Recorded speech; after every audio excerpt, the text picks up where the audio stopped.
Hello everyone, इस lecture में हम डिस्कस करेंगे क्लास 9 फिजिक्स का एक बहुत ही इंपॉर्टेंट और इंटरेस्टिंग चैप्टर, और वो है हीट एंड एनर्जी। तो हीट एंड एनर्जी हम सबसे पहले स्टार्ट करेंगे विद हीट। हीट क्या होती है?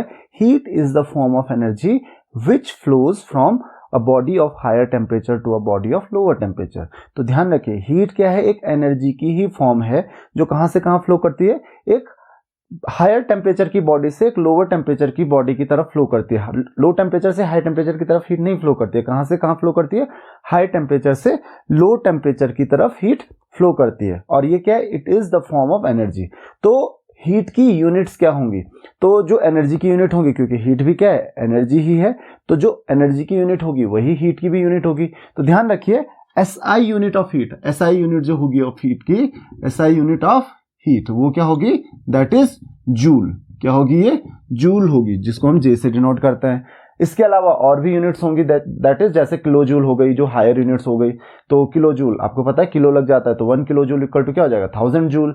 उसी तरीके से और भी यूनिट होती है। सीजीएस जो यूनिट होती है, सीजीएस यूनिट जो होगी, सीजीएस यूनिट ऑफ हीट, उसको हम कहते हैं अर्ग। क्या कहते हैं? अर्ग। तो ध्यान रखिए कि 1 जूल इक्वल टू होता है, 1 जूल इज इक्वल टू 10⁻⁷ अर्ग। 1 जूल इक्वल टू 10⁻⁷ अर्ग्स। उसके अलावा एक बहुत ही इंपॉर्टेंट यूनिट होती है हीट की, जिसको हम काफी ज्यादा यूज करते हैं, दैट इज कॉल्ड कैलोरी। आपने नाम भी सुना होगा इसका, दैट इज कॉल्ड कैलोरी। तो कैलोरी भी एक यूनिट होती है हीट की। और ध्यान रखिए, 1 कैलोरी इज इक्वल टू होता है 4.18 जूल। 1 कैलोरी इक्वल टू होता है 4.18 जूल। तो कैलोरी जूल से भी बड़ी यूनिट होती है। तो अब आपको इसका ध्यान रखना है। उसी तरीके से आप कैलोरी से kilo calorie, 1 kilo calorie equal to क्या हो जाएगा? 1000 कैलोरी। तो कितना हो जाएगा? 4180 जूल। तो इस तरीके से आप यूनिट्स का पता कर सकते हो हीट की। तो आई होप कि आपको हीट का कॉन्सेप्ट समझ में आ गया होगा। तो जैसे कि मैंने आपको अभी बताया कि जो हीट होती है, हीट कहां से कहां फ्लो होती है? हायर टेम्परेचर से लोअर टेम्परेचर की तरफ फ्लो होती है। तो आपने ये देखा भी होगा, जैसे आप एक हॉट कप ऑफ टी रखते हो, है ना, गर्म चाय रखी हुई है, वो थोड़ी देर बाद क्या हो जाती है? थोड़ी ठंडी हो जाती है। क्यों हो जाती है? क्योंकि बाहर का टेम्परेचर क्या होता है? कम होता है। टी का टेम्परेचर क्या होगा? ज्यादा होगा। तो टी की जो हीट है वो बाहर निकलेगी और टी का टेम्परेचर भी बाहर के जितना हो जाएगा। उसी तरीके से अगर आपके पास कोई जूस है या कोल्ड ड्रिंक्स हैं, तो उनका टेम्परेचर अगर बहुत लो होता है और बाहर का टेम्परेचर क्योंकि ज्यादा होता है, तो आप अगर उसको रख दोगे तो थोड़ी देर बाद वो क्या हो जाते हैं? गर्म हो जाते हैं। क्यों? उतना कूल क्यों नहीं रहता? क्योंकि बाहर टेम्परेचर ज्यादा है, तो बाहर से हीट उस आपकी ड्रिंक में पहुंच जाएगी, और हीट पहुंच जाएगी तो उससे उसका टेम्परेचर क्या हो जाएगा? इंक्रीज हो जाएगा। तो इसलिए वो भी क्या हो जाता है? हॉट हो जाता है। तो इस तरीके से आपको ये चीज ध्यान रखनी है कि जो हीट फ्लो होती है जनरली हाई टेम्परेचर से लो टेम्परेचर की तरफ फ्लो होती है। अब हम बात करते हैं दूसरे टॉपिक की, दैट इज टेम्परेचर। तो टेम्परेचर क्या होता है? Temperature is basically the measure of hotness और coldness of a body. Means कोई भी बॉडी कितनी हॉट है या फिर कितनी कोल्ड है, वो आप किससे मेजर करते हो? वो आप मेजर करते हो टेम्परेचर से। मतलब टेम्परेचर बहुत ज्यादा है मतलब बहुत हॉट है, टेम्परेचर बहुत कम है तो इसका मतलब बॉडी क्या है? कोल्ड है। तो टेम्परेचर क्या है? Temperature is the degree of measure of hotness और कोल्डनेस ऑफ ए बॉडी। तो किसी भी बॉडी की हॉटनेस या कोल्डनेस को मेजर करने के लिए हम क्या यूज करते हैं? हम यूज करते हैं टेम्परेचर। तो टेम्परेचर एक मेजर है इस चीज का। तो टेम्परेचर का कॉन्सेप्ट आपको क्लियर हो गया होगा। नेक्स्ट हम बात करते हैं यूनिट की। तो यूनिट ऑफ टेम्परेचर, यूनिट क्या होती है टेम्परेचर की? तो जनरली जो SI यूनिट होती है किसकी? टेम्परेचर की, तो वो होती है केल्विन। जो SI यूनिट होती है, SI यूनिट जो होगी इसकी, दैट इज कॉल्ड केल्विन। इसको हम केल्विन को K से डिनोट करते हैं। तो SI यूनिट तो होती है केल्विन। उसके अलावा और भी यूनिट्स होती हैं, दैट इज डिग्री सेल्सियस, या फिर एक और यूनिट होती है that is Fahrenheit, degree Fahrenheit. तो एक चीज ध्यान रखिए, अगर हम रिलेशनशिप की बात करें, किसके बीच में? इन यूनिट्स के बीच में। तो रिलेशनशिप का ध्यान रखिए। रिलेशनशिप क्या होती है इन सबके बीच में? Relationship between units. तो सबसे पहली चीज हम बात करते हैं relationship between degree Celsius and kelvin. Degree Celsius और केल्विन के बीच में रिलेशनशिप हम कैलकुलेट कर लेते हैं, देख लेते हैं। तो ध्यान रखिए, अगर हम केल्विन को हम K से डिनोट करते हैं, डिग्री सेल्सियस को हम C से डिनोट करते हैं और फ़ारेनहाइट को F से डिनोट करते हैं। तो अगर आपको टेम्परेचर जानना है केल्विन में, तो temperature in Kelvin is equal to क्या होता है? Temperature in degree Celsius plus 273। बस आप डिग्री सेल्सियस में 273 ऐड कर लो तो आपको टेम्परेचर मिल जाएगा केल्विन में। इसका आपको ध्यान रखना है। दूसरी चीज आती है टेम्परेचर इन फ़ारेनहाइट, तो फ़ारेनहाइट में अगर आप टेम्परेचर कैलकुलेट करना चाहते हो, किसमें, फ़ारेनहाइट में, तो फ़ारेनहाइट में कैसे करेंगे, that is equal to 9/5 into C plus 32, तो ये किस में मिल जाएगा आपको, फ़ारेनहाइट में मिल जाएगा। तो अगर आपको डिग्री सेल्सियस में दिया हुआ है तो सी की वैल्यू आपको दी होगी और आप एफ में कन्वर्ट कर सकते हो या के में कन्वर्ट कर सकते हो। तो यही फॉर्मूले आप यूज कर लोगे और इजीली यहां से आपको किसमें टेम्परेचर मिल जाएगा, केल्विन से आप डिग्री सेल्सियस में या डिग्री सेल्सियस को आप फ़ारेनहाइट में या फ़ारेनहाइट को आप डिग्री सेल्सियस में इजीली कन्वर्ट कर सकते हो। तो आई होप कि आपको ये चीज समझ में आ गई होगी कि जो टेम्परेचर होता है वो किस तरीके से रिलेशनशिप होती है सारे टेम्परेचर्स के बीच में, सारी यूनिट्स के बीच में। तो ये तो थी रिलेशनशिप बिटवीन डिफरेंट यूनिट्स। अब हम नेक्स्ट टॉपिक पे पहुंचते हैं हमारे, that is anomalous expansion of water. ये एनएमएलएस एक्सपेंशन ऑफ वाटर क्या होता है, उससे पहले हम देखते हैं थर्मल एक्सपेंशन क्या होता है। तो थर्मल एक्सपेंशन, थर्मल या पे थर्मल की हम बात कर रहे हैं, थर्मल का मीनिंग क्या होता है, हीट। थर्मल का रिलेशन किससे, हीट से। तो थर्मल एक्सपेंशन मतलब कि किसी भी बॉडी को अगर आप हीट प्रोवाइड करते हो तो वो क्या करती है, वो एक्सपैंड करती है। इसको हम कहते हैं थर्मल एक्सपेंशन। ध्यान रखिए, the expansion of a body on heating is known as thermal expansion. किसी भी बॉडी को जनरली आप जब हीट करते हो तो एक्सपैंड होती है। तो इसके आपने बहुत सारे एग्जांपल्स देखे होंगे, जैसे मेटल्स होते हैं, तो मेटल्स को आप जब हीट करते हो तो क्या होते हैं, उनका साइज इंक्रीज होता है, वो एक्सपैंड करने लगते हैं। तो इसी को हम क्या कहते हैं, थर्मल एक्सपेंशन। इसके आपने बहुत सारे एग्जांपल्स भी देखे होंगे। तो थर्मल एक्सपेंशन आपको समझ में आ गया होगा कि जब आप हीट करते हो तो वो क्या होते हैं, एक्सपैंड होते हैं। और अगर आप उल्टा करते हो उनको, मतलब आप उसको कूल करते हो, ठंडा करते हो, तो वो क्या होते हैं, वो कॉन्ट्रैक्ट हो जाते हैं। तो मेटल्स के साथ जनरली, तो इसीलिए बहुत सारे एग्जांपल्स आपने, रेलवे ट्रैक्स होते हैं तो उनमें जो रेलवे लाइंस होती हैं, तो जो मेटल उसमें बार्स होते हैं उनके बीच में क्या होता है, गैप होता है, ताकि जब विंटर्स होते हैं तो विंटर्स में क्या होते हैं, कॉन्ट्रैक्ट होते हैं, तो थोड़ा गैप बन जाता है। और समर होता है तो समर में क्या होता है, क्योंकि वो एक्सपैंड होता है तो गैप रहेगा, तो उसके लिए एक्सपैंड होने के लिए जगह रहेगी। अगर क्योंकि आप जगह नहीं छोड़ोगे एक्सपेंशन के लिए तो क्या हो जाएंगी, वो मुड़ जाएंगी जो आपके बार्स होंगे। तो इस वजह से हम क्या करते हैं, वहां पे गैप छोड़ते हैं। तो ये तो बहुत सारे एग्जांपल्स आपको ऐसे दिखने को मिल जाएंगे थर्मल एक्सपेंशन के। नेक्स्ट हमारे पास आता है एनएमएलएस एक्सपेंशन ऑफ वाटर, जो कि हमारे लिए बहुत ही इंपॉर्टेंट है। तो इसको समझते हैं पहले कि एनएमएलएस एक्सपेंशन ऑफ वाटर होता क्या है। तो आपने जनरली देखा होगा कि कोई भी सब्सटेंस है ना, जब आप उसको हीट करते हो, मान लेते अभी वो सॉलिड स्टेट में है, राइट। अब आपने उसको हीट किया तो क्या होता है, एक्सपैंड होता है, एक्सपैंड होता है, एक्सपैंड होता है, धीरे धीरे वो एक्सपैंड होता रहता है। उसके बाद वो लिक्विड में कन्वर्ट होता है, तो लिक्विड में कन्वर्ट होगा तो वो और एक्सपैंड होगा, क्योंकि सॉलिड का वॉल्यूम कम होता है, सॉलिड की डेंसिटी ज्यादा होगी, वॉल्यूम कम होगा। लिक्विड में क्या होता है, और एक्सपैंड होगा, और हीट करते जाओगे तो एक टाइम आएगा वो वेपर फॉर्म करेगा, तो वेपर फॉर्म में वो और एक्सपैंड करेगा, गैसेस तो और ज्यादा एक्सपैंड होती हैं। तो जनरली सारे सब्सटेंसेस का जो ट्रेंड होता है वो इसी तरीके का होता है। बस एक सब्सटेंस है, दैट इज वाटर। वाटर का ट्रेंड कुछ और ही होता है, इसका कुछ अलग ही ट्रेंड होता है, ये कुछ अलग ही तरीके से बिहेव करता है। तो इसीलिए वर्ड आया है एनएमएलएस एक्सपेंशन ऑफ वाटर।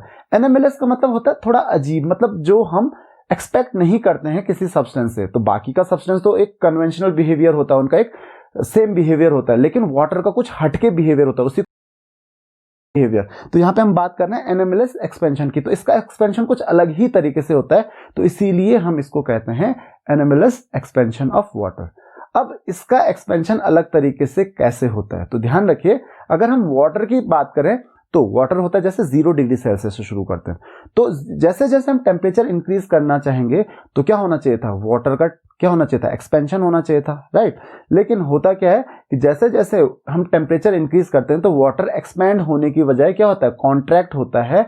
मतलब एक्सपेंशन होगा तो वॉल्यूम बढ़ेगा तो डेंसिटी कम होगी, लेकिन इसके साथ उल्टा होता है। इसका हम टेम्परेचर इंक्रीज करते हैं, 0 से इंक्रीज करते हैं, तो इसका क्या होता है, वॉल्यूम कम होते जाता है, इसका मतलब इसकी डेंसिटी बढ़ते जाती है, और मैक्सिमम डेंसिटी हो जाती है इसकी 4 डिग्री सेल्सियस पे, मतलब मैक्सिमम कॉन्ट्रैक्ट करता है ये 4 डिग्री सेल्सियस पे। तो ध्यान रखिए, मैक्सिमम डेंसिटी ऑफ वाटर जो होती है वो होती है 4 डिग्री सेल्सियस पे, और यू कैन से जो कॉन्ट्रैक्ट होता है वाटर, मिनिमम वॉल्यूम जो होता है वो कितना होता है, 4 डिग्री सेल्सियस पे, ठीक है। तो ये बात तो है, लेकिन जब 4 डिग्री सेल्सियस तक तो क्या कर रहा है, कॉन्ट्रैक्ट कर रहा है, लेकिन जब हम 4 डिग्री सेल्सियस से टेम्परेचर इंक्रीज करते हैं उसके बाद क्या होता है, उसके बाद वाटर एक्सपैंड करना शुरू करता है, और उसके बाद वो एक्सपैंड ही होता रहता है। लेकिन बाकी सब्सटेंसेस के साथ आपने नहीं देखा है ऐसा। बाकी सब्सटेंसेस के साथ क्या होता है, आप एक तरफ से टेम्परेचर इंक्रीज करते जाओगे, वो एक्सपेंड होते जाएंगे। अब हमने इस चीज को प्रूव करने के लिए एक एक्सपेरिमेंट किया, किसको, एनएमएलएस एक्सपेंशन ऑफ वाटर को प्रूव करने के लिए एक काम किया, एक एक्सपेरिमेंट किया जिसको हम कहते हैं होप्स एक्सपेरिमेंट। होप्स एक्सपेरिमेंट से हमको पता चल जाएगा एनएमएलएस एक्सपेंशन ऑफ वाटर के बारे में। तो जनरली क्या होता है, वाटर कोई भी लिक्विड होता है तो ध्यान रखिए, आपको वैसे पता होगा, किसी भी सब्सटेंस की, किसी भी फ्लूइड की डेंसिटी अगर ज्यादा होती है तो ज्यादा डेंसिटी वाला फ्लूइड क्या होता है, किसी भी कंटेनर में नीचे की तरफ आता है, और अगर जिसकी डेंसिटी कम होती है ना, जो हल्का होता है, जो लाइट होता है, वो ऊपर रहता है। तो ये चीजें तो आप पहले से ही जानते हो, राइट। तो अब होता क्या देखते हैं। तो सबसे पहले हम बात करते हैं किस चीज की, कि होप्स एक्सपेरिमेंट है क्या। तो यहां पे हमने क्या किया, यहां पे हमने एक मेटल का वेसल लिया, एक ट्यूब टाइप का एक लंबा सा वेसल लिया, राइट। ये आप देख सकते हो एक मेटलिक वेसल है, राइट, ये एक मेटल का वेसल है, ठीक है। अब हमने क्या किया, इस मेटल के वेसल में हमने दो ओपनिंग रखी, एक ये मान लेते हैं पॉइंट ए है और यहां पे मान लेते हैं पॉइंट बी है। तो ये पॉइंट ए और पॉइंट बी पे यहाँ पे दो अलग अलग ओपनिंग है, एक ओपनिंग ए है और एक ओपनिंग क्या है, बी है। अब इन ओपनिंग में हमने इंसर्ट कर दिया दो थर्मोमीटर। थर्मोमीटर हमने इसलिए इंसर्ट किए ताकि हमको इनका टेम्परेचर मिलता रहे। तो जो हमने वाटर यहाँ पे डाला है उसका टेम्परेचर पहले क्या था, सेम था, मान लेते हैं 10 डिग्री सेल्सियस था या 15 डिग्री सेल्सियस था, चलो 15 मान लेते हैं, है ना। तो पहले क्या था, दोनों का टेम्परेचर मान लेते हैं 15 डिग्री सेल्सियस था। अब हमने क्या किया, इसको बीच में आप देख सकते हो, यहाँ पे सेंटर है, यहाँ पे बीच में हमने एक फ्रीजिंग मिक्सचर से, मतलब एक आइस के फ्रीजिंग मिक्सचर से, इसमें हम आइस और सॉल्ट का मिक्सचर ऐड करते हैं, क्योंकि आइस और सॉल्ट का जो मिक्सचर होता है इसका जो फ्रीजिंग पॉइंट होता है बहुत ही लो होता है। तो ये क्या होता है, बहुत लो टेम्परेचर क्योंकि इसका हो जाता है, तो इसीलिए हमने ये आइस और सॉल्ट का मिक्सचर यूज किया है। तो फ्रीजिंग मिक्सचर, क्योंकि फ्रीजिंग मिक्सचर इसलिए ताकि हम इसको क्या कर पाए, कूल कर पाए। तो यहां पे इसको कवर कर देते हैं, बाहर से हमने कवर किया इस मेटल के वेसल को इस फ्रीजिंग मिक्सचर से। तो आपको समझ में आ रहा होगा कि ये मेटल का वेसल है और बाहर से बीच में हमने क्या कर दिया, कवर कर दिया। अब होता क्या है कि जब इस फ्रीजिंग मिक्सचर को हमने बाहर से लगाया तो टेम्परेचर मान लेते हैं पहले T1 और T2 पहले तो बराबर थे दोनों 15 डिग्री सेल्सियस। तो क्या होगा, क्योंकि ये क्या करेगा, वाटर को कूल करेगा, तो धीरे धीरे क्या होने लगेगा, टेम्परेचर डिक्रीज होने लगेगा। क्या होने लगेगा, धीरे धीरे टेम्परेचर डिक्रीज होने लगेगा। लेकिन टेम्परेचर किस तरीके से डिक्रीज होगा, आपको मैंने बताया था कि टेम्परेचर अगर डिक्रीज होता है तो जो वाटर है वो, क्योंकि क्या होता है, वाटर या कोई भी सब्सटेंस क्या होता है, कंप्रेस होता है, उसका क्या होता है, वॉल्यूम कम होता है, या आप कह सकते हो डेंसिटी ज्यादा होती है तो नीचे चला जाता है। लो टेम्परेचर की बॉडी नीचे चली जाएगा, लो टेम्परेचर वाला वाटर नीचे जाएगा और हाई टेम्परेचर वाला ऊपर आ जाएगा। तो जनरली क्या होता है, हमने क्या ऑब्जर्व किया कि ये जो टेम्परेचर T2 है ये धीरे धीरे कम होने लगता है। तो पहले 15 डिग्री सेल्सियस पे था, ये धीरे धीरे कम होने लगता है। इसका मतलब धीरे धीरे कम क्यों हो रहा है, क्योंकि देखो ये क्या करेगा, यहाँ पे आपने जहां पे आपने फ्रीजिंग मिक्सचर लगाया है वो अपने कांटेक्ट में, उसके कांटेक्ट में जो मेटल आ रहा है उसी को कूल करेगा, और उस मेटल के कांटेक्ट में यहाँ पे जो वाटर रहेगा अंदर वही कूल होगा। और क्योंकि वो वाटर कूल हो रहा है, कूल होने से वो क्या होता है, कंप्रेस हो जाता है। कंप्रेस होने का मतलब क्या होता है, उसकी डेंसिटी बढ़ जाती है। डेंसिटी बढ़ेगी तो वाटर, कोल्ड वाटर क्या आ जाएगा, नीचे आ जाएगा, और ये जो हॉट वाटर होगा यहाँ से, मतलब हॉट वाटर मतलब जो जिसका टेम्परेचर ज्यादा होगा वो ऊपर चला जाएगा। कहाँ ऊपर, यहाँ तक, राइट। तो ये कंटिन्यूअसली चलता रहेगा। लेकिन ऊपर तो क्या है, ऊपर का टेम्परेचर तो वैसे ही ज्यादा है, तो इसका मतलब क्या होगा, इसकी डेंसिटी कम होगी, टेम्परेचर ज्यादा डेंसिटी कम, टेम्परेचर ज्यादा डेंसिटी कम होगी तो उस पर कोई फर्क नहीं पड़ेगा, राइट। तो ये क्या होता है, T2 जो टेम्परेचर है वो धीरे धीरे धीरे धीरे धीरे धीरे आप यही नोटिस करते हो कि कम होता रहता है, और कहां तक पहुंच जाता है, 4 डिग्री सेल्सियस तक। इसके बाद टेम्परेचर डिक्रीज होता ही नहीं है। उसके बाद क्या होता है, उसके बाद हमने क्या ऑब्जर्व किया, ऊपर का टेम्परेचर तब तक सेम रहता है जब तक ये 4 डिग्री सेल्सियस तक नहीं पहुंच जाता है। अब जैसे ही ये 4 डिग्री सेल्सियस तक पहुंचता है तो उसके बाद क्या होता है, उसके बाद ऊपर का टेम्परेचर जो होता है वो धीरे धीरे धीरे धीरे वो कम होने लगता है। मान लेते हैं, मैंने शुरू में क्या कहा था, मान लेते हैं 15 डिग्री सेल्सियस था वो स्टार्टिंग में, तो धीरे धीरे धीरे धीरे कम होने लगता है और सीधा कहां तक पहुंचता है, वाटर का टेम्परेचर पहुंच जाता है 0 डिग्री सेल्सियस तक, और ये 4 डिग्री सेल्सियस पे ही रहता है तब तक। तो यहां से हमको क्या सीखने को मिला, क्योंकि देखो यहां पे 4 डिग्री सेल्सियस से कम टेम्परेचर नहीं हुआ। क्यों नहीं हुआ, क्योंकि 4 डिग्री सेल्सियस से कम अगर टेम्परेचर होता तो 4 डिग्री सेल्सियस तक तो आपको समझ में आ गया होगा, क्योंकि जैसे जैसे टेम्परेचर कम होता जाएगा वाटर का, उसकी डेंसिटी बढ़ती जाएगी, और डेंसिटी बढ़ती जाएगी तो वाटर, जिस वाटर की डेंसिटी ज्यादा होगी वो नीचे रहेगा, और जिस वाटर की डेंसिटी कम होगी वो ऊपर रहेगा। अब लेकिन 4 डिग्री सेल्सियस से कम जनरली होता क्या है कि टेम्परेचर डिक्रीज करने पे जो है डेंसिटी इंक्रीज होती है, लेकिन यहां पे क्या है कि 4 डिग्री सेल्सियस पे जो टेम्परेचर है, क्योंकि अगर हम इसका टेम्परेचर और डिक्रीज कर दे, क्योंकि आपने तो आइस मिक्सचर लगाया, फ्रीजिंग मिक्सचर लगाया, तो टेम्परेचर डिक्रीज करता रहेगा, तो डेंसिटी इंक्रीज होनी चाहिए थी, तो जो नीचे वाटर है इसका टेम्परेचर और लो होना चाहिए था, लेकिन इसका 4 पे ही है। इसका मतलब क्या है कि मैक्सिमम डेंसिटी कहां पे, 4 पे है, क्योंकि अगर 4 के अलावा किसी और टेम्परेचर पर मैक्सिमम डेंसिटी होती तो उस टेम्परेचर का वाटर नीचे आता, राइट।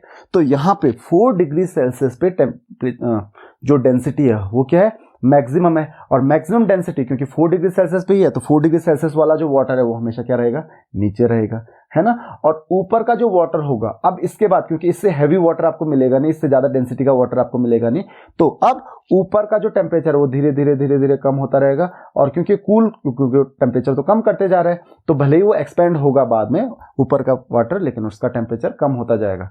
तो ऊपर के वाटर का टेम्परेचर तो कम होता जाएगा, लेकिन वो नीचे के वाटर का जो टेम्परेचर है वो क्या रहेगा, 4 डिग्री सेल्सियस पे मेंटेन रहेगा, जब तक इसका टेम्परेचर 0 डिग्री सेल्सियस पे नहीं पहुंच जाता है, उसके बाद ये फर्दर कूल होगा।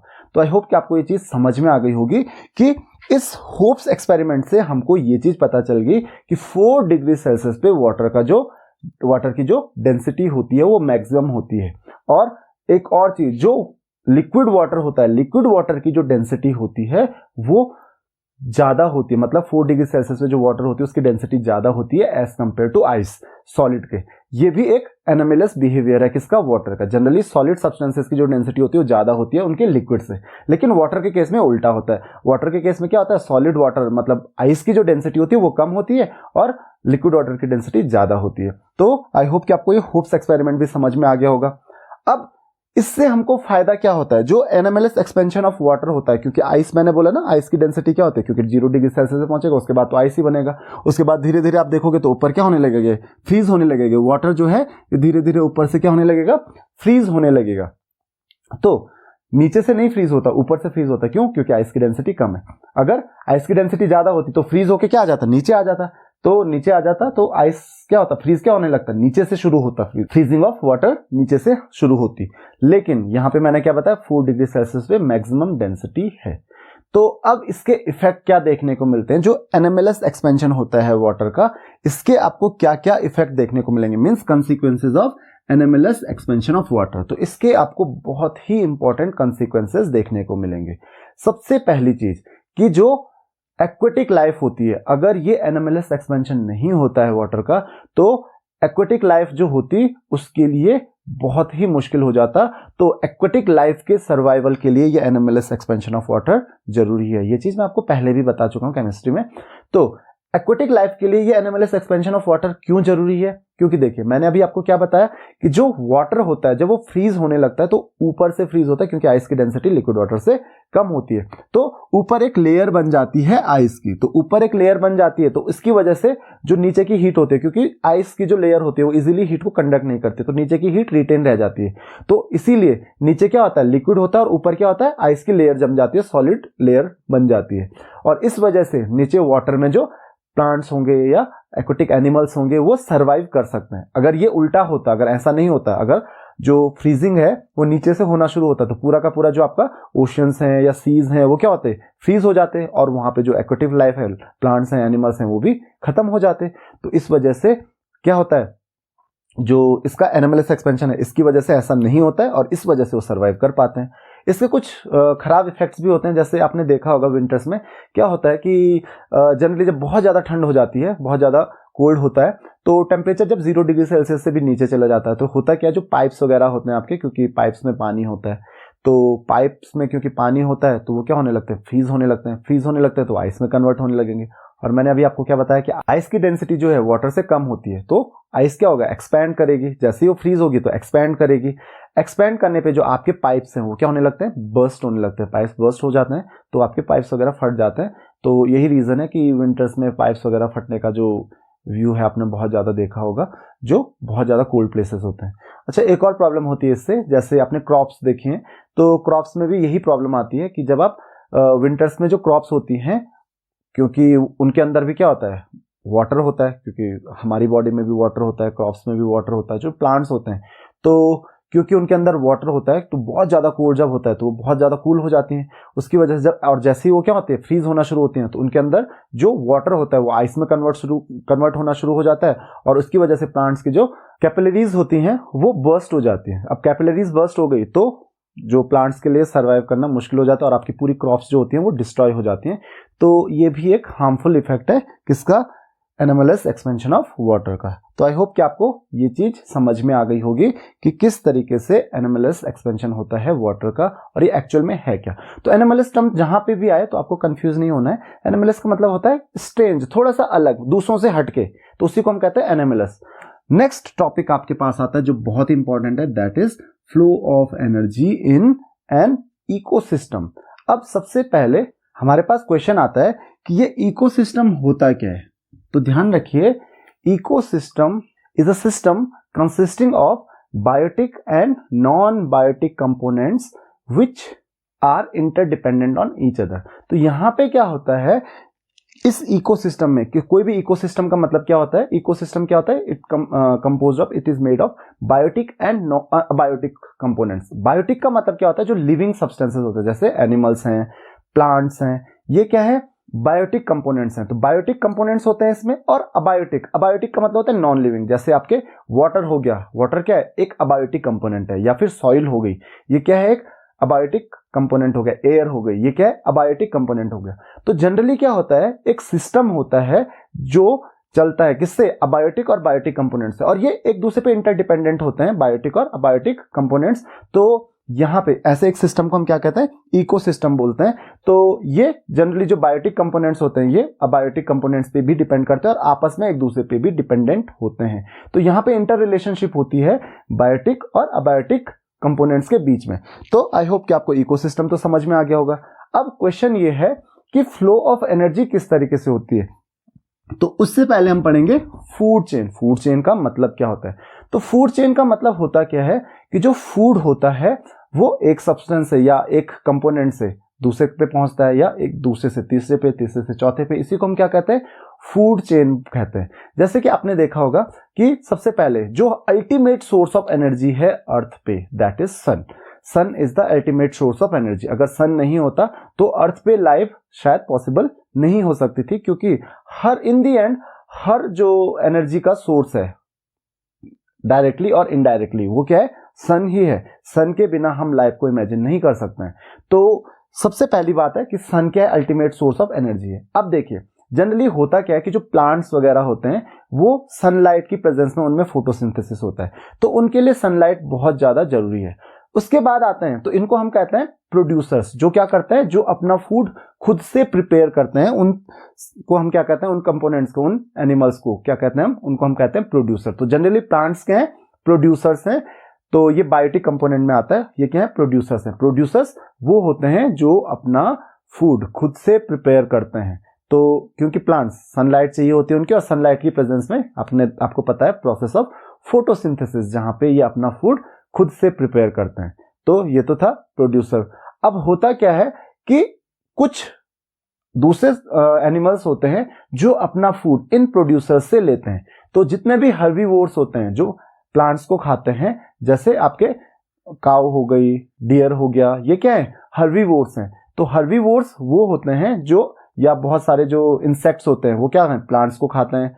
तो ये क्या है, हर्बीवोर्स है। हर्बीवोर्स क्या करते हैं, अपना जो फूड है वो कहां से लेते हैं, इन प्रोड्यूसर से लेते हैं। तो इनको हम कहते हैं कंज्यूमर्स, और इनको हम कहते हैं प्राइमरी कंज्यूमर्स। प्राइमरी कंज्यूमर्स वो कंज्यूमर्स होते हैं या वो एनिमल्स होते हैं जो अपना फूड इन प्लांट से लेते हैं या प्रोड्यूसर से लेते हैं। तो देखो सबसे पहले आपके पास आता है सन, है ना, और सन से जो एनर्जी मिलती है, कौन एनर्जी लेते हैं सन से, प्लांट्स लेते हैं और अपना फूड प्रिपेयर करते हैं। तो इनको हम क्या कहते हैं, इनको हम कहते हैं प्रोड्यूसर्स।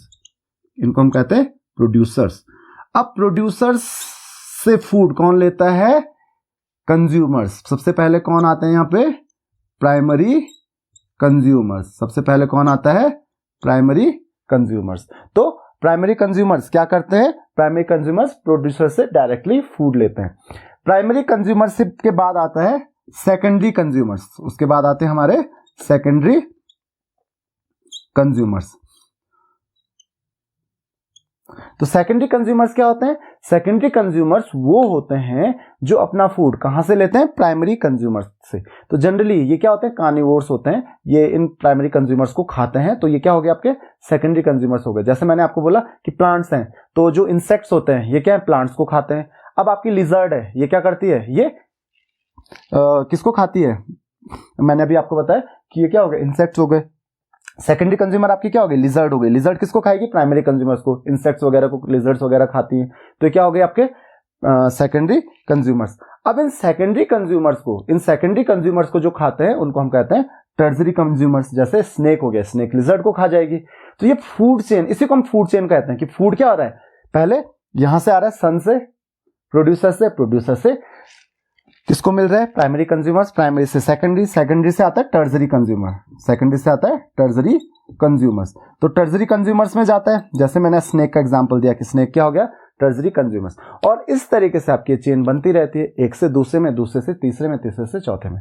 तो आई होप कि आपको ये चीज समझ में आ गई होगी। तो ये तो था कि फूड चेन होती क्या है, ये चीज आपको समझ में आ गई होगी।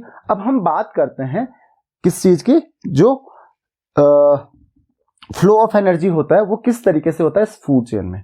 अब होता क्या है, जब सनलाइट आती है अर्थ में, तो आपको क्या लगता है? ऐसा तो हो नहीं सकता कि जो प्लांट्स हैं, प्लांट्स पे जितनी भी एनर्जी आ रही है वो सारी की सारी एनर्जी एब्जॉर्ब कर ले सन से। वो सारी की सारी एनर्जी नहीं यूटिलाइज कर पाती हैं, वो उसका बहुत कम परसेंट, अराउंड 10%, इसको हम 10% लॉ भी कहते हैं, अराउंड 10% ही क्या कर पाती हैं?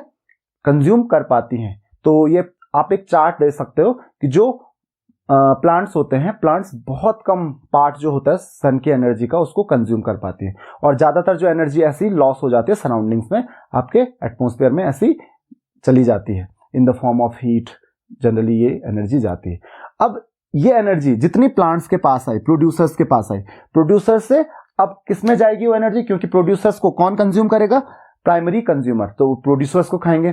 तो प्रोड्यूसर से जितनी एनर्जी उनको मिलती है, प्रोड्यूसर्स के पास जितनी एनर्जी थी उसका भी लगभग 10% के आसपास ही उनको मिलेगा, और बाकी की एनर्जी सराउंडिंग्स में चली जाएगी। अगेन एनर्जी वेस्ट हो रही है ना। अगेन अगर प्राइमरी कंज्यूमर्स से सेकेंडरी कंज्यूमर्स में, क्योंकि प्राइमरी कंज्यूमर्स को कौन खाएगा? अब सेकेंडरी कंज्यूमर्स खाएंगे, तो सेकेंडरी कंज्यूमर्स के पास जो एनर्जी जाती है वो उसका भी 10% जाती है, तो उसका भी 10% जाएगी लगभग। तो सेकेंडरी कंज्यूमर्स उनको खाएंगे और बाकी एनर्जी क्या हो जाएगी? सराउंडिंग्स में चली जाएंगी। और सराउंडिंग्स ऐसी सेकेंडरी से टर्जरी में, जो सेकेंडरी के पास जितनी एनर्जी होगी वो टर्जरी में जाएगी, और बाकी एनर्जी उसका केवल 10% जाता है, और बाकी एनर्जी सराउंडिंग्स में लॉस्ट हो जाती है। अब इससे क्या होता है कि चेन जितनी लंबी होती जाती है तो उतनी एनर्जी लॉस ज्यादा होता है। आपको दिख रहा है यहाँ पे एनर्जी लॉसेस होते जाते हैं। इसी वजह से ये जो फूड चेन्स होती हैं बहुत ज्यादा लंबी नहीं होती हैं। एक एग्जांपल देख लेते हैं। जैसे मैंने बोला कि मान लेते हैं सन से आपको एनर्जी मिली, प्रोड्यूसर्स में कितनी एनर्जी मिली? मान लेते हैं ये आई 1000 कैलोरी, मान लेते हैं 1000 कैलोरी आई, है ना। अब मैंने क्या बोला? 1000 कैलोरी प्रोड्यूसर्स को मिली, राइट। अब प्रोड्यूसर्स ने सन से मान लेते हैं, सन से प्रोड्यूसर्स के पास 1000 आई। अब इस 1000 का केवल 100, क्योंकि 100 10% मिलेगा, और बाकी 900 क्या हो जाएगी? सराउंडिंग में लॉस हो जाएगी। अब ये 100 कौन कंज्यूम करेगा? इस 100 को कौन कंज्यूम करेगा? इस 100 को कंज्यूम करेगा कौन? Primary consumers. लेकिन उससे केवल कितना ये कंज्यूम कर पाएंगे, कितना यूज कर पाएंगे? 10% इसका। तो 10% कितना हो गया? 10 कैलोरी। 100 कैलोरी ये यूज कर रहे थे, ये 10 कैलोरी ये यूज कर रहे हैं, और बाकी की इस 100 कैलोरी में से 90 कैलोरी क्या हो जाएगी? सराउंडिंग में चली जाएगी, राइट। अब ये जो 10 कैलोरी प्राइमरी कंज्यूमर्स के पास आई थी, इस 10 कैलोरी को जब आप ये सेकेंडरी कंज्यूमर्स को देंगे तो सेकेंडरी कंज्यूमर्स में इसका केवल 10% आएगा, that is 1 calorie, right. 1 calorie आएगा और बाकी का 9 कैलोरी सराउंडिंग में चला जाएगा। इस 1 कैलोरी का भी 10% किसको मिलेगा? टर्जरी कंज्यूमर्स को। टर्जरी कंज्यूमर्स जब इस 1 कैलोरी को कंज्यूम करने की कोशिश करेंगे तो केवल लगभग 10% कंज्यूम कर पाएंगे, तो इसको मिलेगा लगभग 0.1 कैलोरी, और बाकी 0.9 कैलोरी सराउंडिंग्स में चला जाएगा। अब देखिए शुरुआत हुई थी 1000 कैलोरी से और एंड तक आते आते 0.1 कैलोरी। तो इसीलिए जितनी जब लंबी चेन बनती जाती है एनर्जी लॉसेस उतने ज्यादा होते जाते हैं। इसीलिए आपने देखा होगा कि जनरली 3 या 4 स्टेप से ज्यादा लंबी चेन्स होती नहीं है, बहुत छोटी छोटी चेन्स होती हैं फूड चेन्स। अदरवाइज ये फूड चेन्स बहुत लंबी हो सकती थी, और लंबी होने से यही प्रॉब्लम होती कि एनर्जी लॉस हो सकता था। तो आई होप कि आपको ये चीज समझ में आ गई होगी कि फ्लो ऑफ एनर्जी किस तरीके से होती है इकोसिस्टम में। आप इस चार्ट में प्रॉपरली देख सकते हो कि एनर्जी किस तरीके से फ्लो होती है किसी भी फूड चेन में। तो आई होप कि आपको ये चीज समझ में आ गई होगी। और लास्ट टॉपिक पे हम पहुंचते हैं, that is relationship of energy flow with laws of thermodynamics. However ये बहुत ही इंपॉर्टेंट फिलहाल आपके लिए नहीं है, लेकिन ये बहुत ही इंटरेस्टिंग टॉपिक है। यहाँ पे लॉज ऑफ थर्मोडायनेमिक्स, जनरली यहाँ हमारे पास 4 लॉ हैं थर्मोडायनेमिक्स के, लेकिन यहाँ पे जो ये एनर्जी फ्लो है, ये 2 लॉ को स्ट्रिक्टली फॉलो करेगा ही करेगा। तो 2 इंपॉर्टेंट लॉ जो है, फर्स्ट लॉ और सेकंड लॉ ऑफ थर्मोडायनेमिक्स। तो first law, law of conservation of energy भी आप इसको कहते हो। फर्स्ट लॉ ऑफ थर्मोडायनेमिक्स कहता है कि energy can neither be created nor be destroyed, it can be converted from one form of energy to other form. तो energy को आप न क्रिएट कर सकते हो, न ही डिस्ट्रॉय कर सकते हो। ये क्या होती है, इसको आप एक फॉर्म ऑफ एनर्जी से दूसरी फॉर्म में कन्वर्ट कर सकते हो। जैसे कि मैंने आपको अभी बताया कि जो वर्क की फॉर्म में है, हीट की फॉर्म में है, काइनेटिक एनर्जी की फॉर्म में है, तो आप इसको एक फॉर्म से दूसरी फॉर्म में कन्वर्ट तो कर सकते हो, लेकिन आप इसको क्रिएट या डिस्ट्रॉय नहीं कर सकते। ये है फर्स्ट लॉ ऑफ थर्मोडायनेमिक्स। और यहां पे आप देख लीजिए, जो सन से 1000 कैलोरी मिली, जो टोटल होगा इसका, जितनी सराउंडिंग में इन्होंने लॉस की और जितनी इन्होंने एब्जॉर्ब की, टोटल मिला के क्या होगा, वो 1000 कैलोरी होगा। क्यों? क्योंकि यही है फर्स्ट लॉ ऑफ थर्मोडायनेमिक्स की एनर्जी को आप ना क्रिएट कर सकते हो, ना ही डिस्ट्रॉय कर सकते हो। तो ये पूरी जो एनर्जी मिली होगी, कुछ इन्होंने एब्जॉर्ब की, कुछ इन्होंने लूज की, सबको आप ऐड करोगे कि इसने 100 की, राइट, और प्लस देखो ये हो गई ना, और इसमें जो 100 था, 100 में 10 और 10 इधर गई और 90 इधर गई, तब भी वो 100 मिलके बन गया। तो एक्स्ट्रा एनर्जी नहीं आती है कहीं से, ये क्रिएट या डिस्ट्रॉय नहीं होती है ये एनर्जी। तो आई होप कि आपको ये चीज समझ में आ गई होगी। तो इसको तो स्ट्रिक्टली फॉलो करेगी ही करेगी।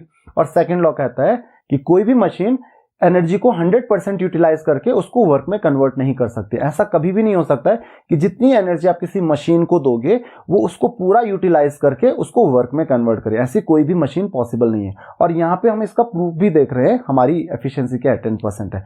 तो सेकंड लॉ यही कहता है कि 100% एफिशिएंसी पॉसिबल नहीं है। तो हमारी बॉडी भी क्या है, एक मशीन ही है। इसको जब आप एनर्जी दोगे तो ये पूरी की पूरी एनर्जी को यूटिलाइज, कोई भी मशीन पूरी की पूरी एनर्जी को 100% यूटिलाइज नहीं कर पाती है। कुछ एनर्जी वो लॉस कर लेता है in the form of heat, vibration, friction वगैरह वगैरह, जो भी रीजंस होते हैं, लेकिन कुछ फॉर्म ऑफ एनर्जी को हमेशा क्या करेगा, लूज करेगा। वो 100% एनर्जी को कभी यूटिलाइज नहीं कर सकती है।